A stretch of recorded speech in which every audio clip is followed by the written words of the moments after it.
sociedad, conocimiento, educación. Momento de reflexión con el Dr. Gilberto Herrera Ruiz.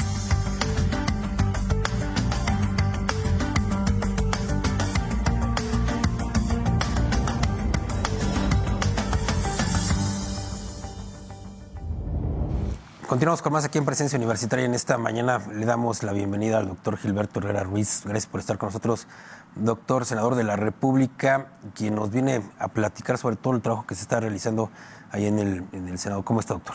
Muy bien, muchas gracias y siempre un gusto estar aquí con ustedes. Doctor, me parece que uno de los temas que sí se podrían destacar de esta administración federal, y bueno, y no solamente de la administración federal, sino del trabajo que han hecho los legisladores, doctor, es el tema laboral. Hay varias cuestiones que se han trabajado y que me parece que sí están impactando a los trabajadores, o nos están impactando a los trabajadores con algunos beneficios, doctor. Sí, yo creo que tiene razón. La política del presidente de la República ha sido favorecer siempre a la clase pues más desprotegida por años del país, que fue la clase trabajadora. En ese sentido, y sí se han hecho cambios incluso constitucionales para ver la mejora. Yo creo que uno fundamental ha sido el aumento del salario mínimo. Tú recuerdas que se nos hizo una creencia que no se aumentaba el salario mínimo hacia la inflación porque pues iba a causar inflación y que realmente iba a hacer tirar ese aumento a la basura. Actualmente el salario mínimo ha crecido en los últimos 4 años a más del doble. Y la inflación no se ha ido a más del doble, o sea, no tuvo nunca un efecto inflacionario. De tal manera que hubo un engaño total a los trabajadores, haciéndoles ver esa creencia en donde pues se convirtió en una clase empresarial que en lugar de buscar la innovación o la mejora en el sistema productivo, no, fue competir con mano barata. ¿Sí? Y eso fue la política por décadas de Fox a la fecha. Teníamos en 2018... casi 80 pesos, antes del 18, 80 pesos diarios, o sea, menos de 10 pesos o 10 pesos la hora. De tal manera que era mejor ir a limpiar parabrisas, sacabas más en las esquinas que trabajar en una empresa en ese sentido. Y actualmente pues ya son más de 6,000 pesos mensuales, que ya ese es el mínimo. O sea, muchas empresas en Querétaro en aquellos tiempos me acuerdo que pagaban 1,000 pesos a la semana. Y ahorita pues ya han tenido que subirlo a más porque ya el salario mínimo lo rebasó y el próximo año subirá más. De tal manera que eso yo creo ha sido un gran detonador, y no se diga en la frontera que ya están más de 9,000 pesos el salario mínimo mensual, y eso pues eso. De tal manera que anteriormente el salario mínimo, quien lo ganaba vivía en situación de pobreza, o sea, no lograba ni siquiera para la canasta básica. Actualmente ya el salario mínimo está por encima de la canasta del nivel de pobreza, y 1.5 el nivel de pobreza y casi 3 veces el nivel en la frontera. Entonces yo creo que eso es una cuestión de un gran avance en ese sentido. Sin olvidar igual los temas legislativos de aumentar las vacaciones como derecho a la clase trabajadora, que eso impacta no solo en los días, también impacta en la prima vacacional a la cual se tiene derecho, y por lo tanto un bono extra en ese sentido a lo que se tenía. Estamos ahorita en discusiones de aumentar el aguinaldo de 15 días a 30 días. Y eso también será un impacto, pues, para todos los trabajadores del país, no solamente para la clase que gana menos, sino para todos los trabajadores en ese sentido. Y como tú sabes, se aprobó en el Senado también el que los adultos mayores, el 5% de la nómina de todas las dependencias públicas y privadas, contraten adultos mayores. Eso va a ser un impacto, y ahorita estamos discutiendo el porcentaje también que deberían de contratar de gente con alguna discapacidad. ¿Qué pasa en el sistema de discapacidad? Solamente el gobierno atiende a los que tienen una discapacidad grave. Quien tiene una discapacidad leve no entra en los programas de apoyo de los programas sociales. Entonces, ese sector que tiene una discapacidad leve o mediana, pues queda en el total desamparo.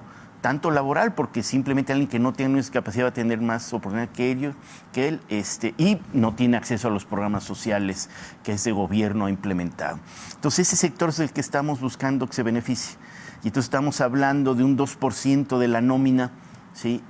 Para las empresas solo grandes, o sea, de 250 empleados en adelante, del 2%, y estamos discutiendo hasta el 5, estamos esperando los datos que permitan que contraten gente con alguna discapacidad, que por lo general será ese sector que tenemos que dar leve y demás, tenga acceso a poderse contratar. Y tratar de hacer universal el programa de discapacidad de los programas sociales, en donde en Querétaro el Estado, aunque lo firmó, no aplicó el recurso suficiente y por lo tanto no es universal aquí el que toda persona con discapacidad. La Constitución reconoce a los menores de edad. Constitucionalmente todo menor de edad con necesidad grave debe recibir un apoyo, eso sí, antes de los 18. Y el gobierno apoya hasta los 29 años, pero de 30 hasta los 64, antes de poder recibir lo adulto mayor, quedan en total indefensión, ¿sí? Y yo veo mamás y papás preocupados que ahorita pueden cargar a su niño y llevarlo, pero cuando ya sea un adulto, ya no van a tener esa fuerza. ¿Y qué va a pasar cuando ellos ya no estén?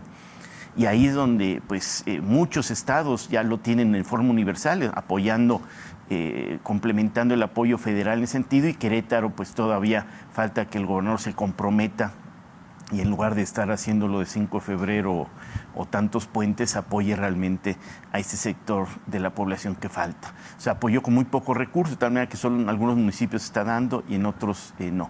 Y entonces eso es lo que estamos discutiendo, el si ya se puede poner en forma constitucional que toda persona que sea grave, de forma constitucional ya tenga el apoyo, esperando que simplemente sea la formalización de lo que los estados ya se han comprometido. Hay muy pocos estados donde no es universal. Uno es Querétaro, otro es Aguascalientes, Guanajuato, o sea, los gobiernos un poco de un partido con un poco de insensibilidad, ya ves que dicen ellos de que no hay que regalarle a la gente el dinero, sino en otro sentido, pero al final de cuentas no están apoyando ese sector vulnerable en ese sentido. Y bueno, eso es la política, yo creo que se está beneficiando. Hay que recordar que aunque salario mínimo se ha recuperado bastante, falta mucho por hacer. El mejor momento del salario mínimo fue en 1979. Y el equivalente actual de ese salario mínimo del 79 son 12,000 pesos de ahorita. Entonces, si te fijas, aunque tengamos 6,222 pesos actual, falta mucho por crecer para recuperar el nivel de vida que tuvieron nuestros padres y que son los que nos dieron educación y lo que nos dieron pues todas las facilidades en aquel tiempo, permitiendo que con cualquier empleo de alguna manera pudieran darnos libros, acceso a la cultura, acceso al deporte, acceso a muchas cosas en ese tiempo que actualmente ya ni trabajando papá y mamá han podido realizar. ¿Va a seguir creciendo este salario mínimo? Sí, esa es la política actual. Seguramente, pues digo, próximo año, finales de este año, seguramente habrá un incremento importante de nuevo y estará arriba de los 7,000 pesos con toda certeza, pero nos falta mucho por hacer, digo, para recuperar el nivel socioeconómico que tuvo la clase trabajadora en los 70s en ese sentido. Por ahí decían los empresarios, yo escuché a varios representantes de la Coparmex, entre ellos al de Querétaro, señalando que esto iba a afectar gravemente a las empresas, muchas empresas iban a tener que cerrar, no iba a haber inversiones extranjeras en México. ¿Con todos estos cambios se ha dado alguna situación? No, así? Para nada. Tú has visto que han crecido la inversión en el país y que debemos de traer empresas que no vengan a lucrar con mano obra barata, que vengan a realmente la oportunidad de la riqueza educativa y nivel que tiene este país. Entonces, o sea, en el 2017 México era de los peores salarios mínimos de toda Latinoamérica, olvídate del mundo ya, Latinoamérica. Honduras ganaba más, El Salvador ganaba más, solamente Haití estaba peor que México. Eso era la realidad del 17 a la que nos llevaron ellos en hacer competitivo este país en ese sentido. Actualmente ya hemos recuperado posiciones, pero no somos el país latinoamericano que tenga el salario mínimo todavía más alto, y deberíamos de serlo, siendo la segunda economía más importante de toda Latinoamérica. Deberíamos de ser el segundo salario mínimo más alto de toda Latinoamérica, y digo, no estamos ni siquiera entre los primeros 10 en ese sentido. Todavía nos falta mucho por recuperar de lo que dejaron pues décadas de una política en ese sentido, ¿no? De que los de atrás se queden atrás y los de adelante corran mucho.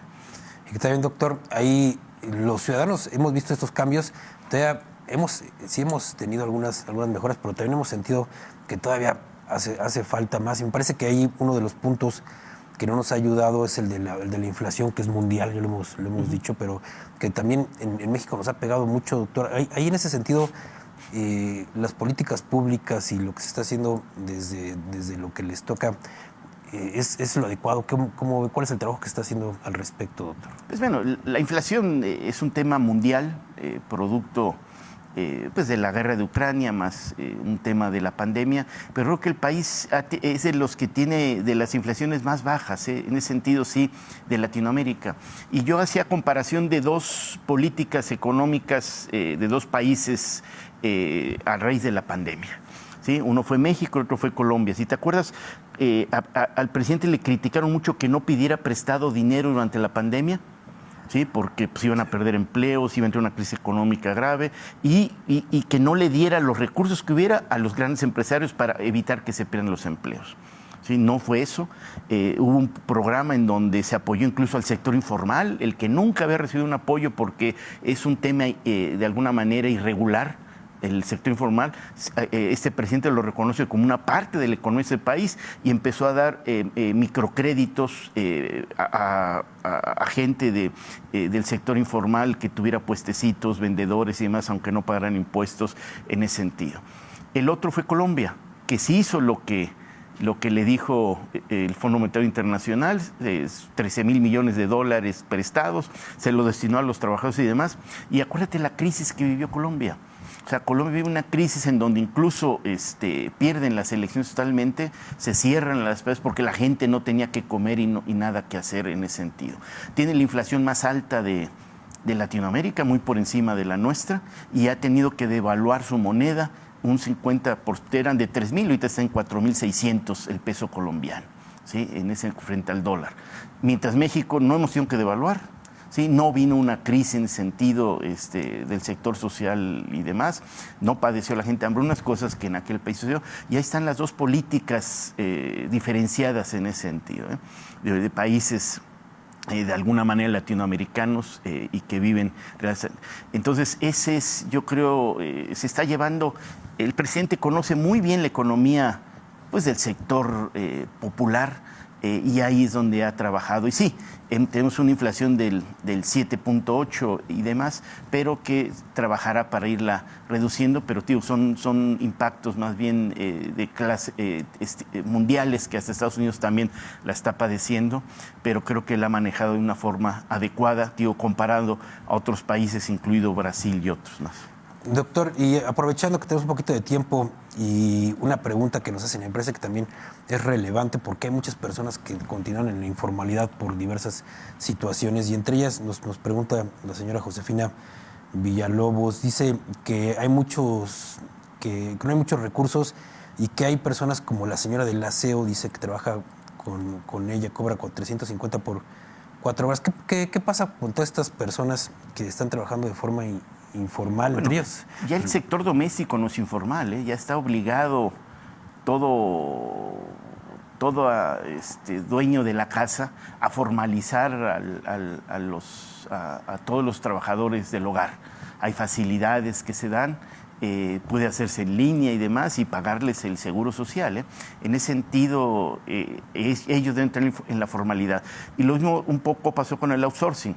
¿Sí? Ya está prohibido y se tiene que entrar de alguna manera todas las grandes empresas a tratarlos como trabajadores propios y a formalizarlos dentro de su plantilla y no a través de terceros que de alguna manera abusaban y no les daban las prestaciones a las cuales deben estar ajenos. Entonces sí se ha trabajado en las leyes en ese sentido. El sector informal es una realidad de la economía, ¿sí? Y que habrá que trabajar en ese sentido para poderlo ir disminuyendo. Veo difícil el desaparecerlo. Siempre habrá gente que vaya a tocar a tu puerta, tratar de venderte algún producto y demás en un sentido de su tiempo libre o complementario a su trabajo formal, y esas actividades pues siempre existirán. Perfecto, doctor. Pues muchas gracias por estar con nosotros y lo esperamos la próxima semana. Aquí nos vemos próxima semana. Gracias al doctor Gilberto Herrera Ruiz. Continuamos con más.